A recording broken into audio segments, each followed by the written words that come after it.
All right, so this is a oil filter relocation adapter.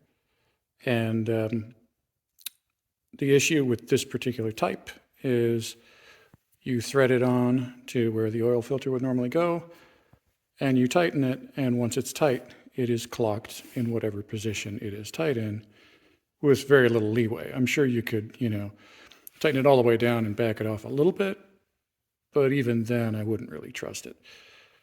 So if it's so tight that you cannot afford to have this clocked in any position but the right position, there is a solution.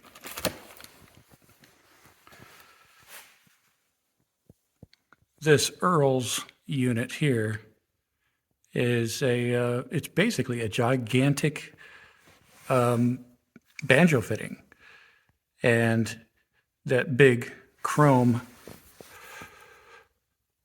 screw there, that turns, and then the rest of the housing stays still. And oddly enough, I've got two more banjo fittings attached to it. So yeah, it's a lot of banjo going on there. And yeah, so this guarantees that if you want repeatable results with your particular project and you want to share it with somebody, this is a kind of an interesting option, especially when things are tight, because we've got our headers, got our steering rack, and just no place else to go with it. And even this, I had to do a little modding. It's for my V6 Rocketeer. And I had to cut out some of this gusset here to get my pipes through.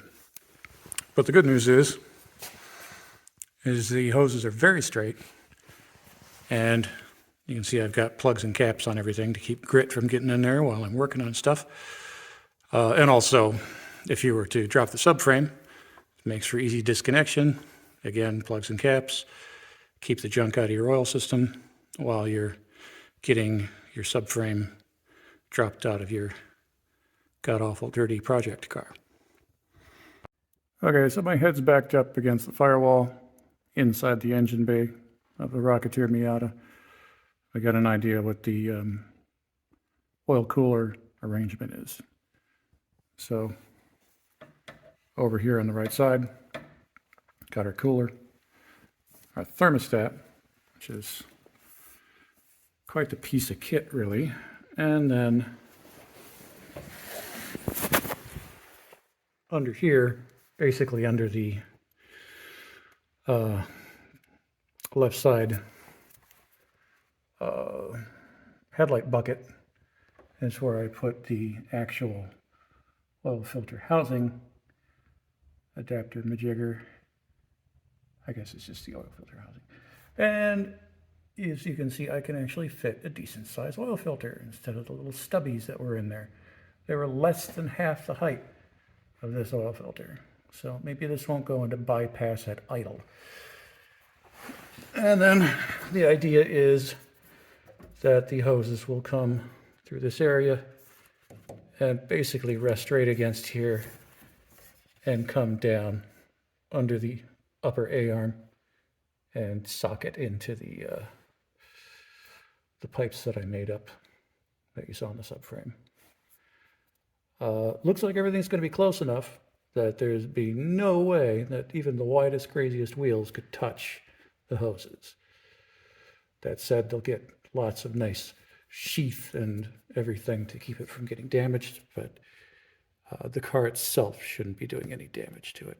And a quick addendum to the dedendum. First thing that went on for abrasion resistance was this Raychem DR25 around the hose. Shrunk that on using that big bullet heater over by the door. It's quite the heat gun. And then after that, I used this Heat Shield Products hot rod sleeve. Both of these are 1 inch, and they seem to go over the dash 10 AN stuff pretty good. Some of the bigger stuff it won't go over, like this nut on this particular one, it won't go over, and then none of it likes to go around super tight corners. But these Earls 45 degrees, is difficult, but it could be done. And then, yeah, this kit comes with a couple little pieces of shrink tube like this that you can seal up the ends nice. I think it looks pretty good. Obviously, you also need to tie things down as well as you can. So I'm probably going to have to punch a couple holes in here somewhere to pass through zip ties and such, and also possibly a small slit vacuum hose or fuel line or something to glue around this edge. Everything you can do to keep chafing down is a big deal, because by the time it's all sealed up, who's going in there to check it?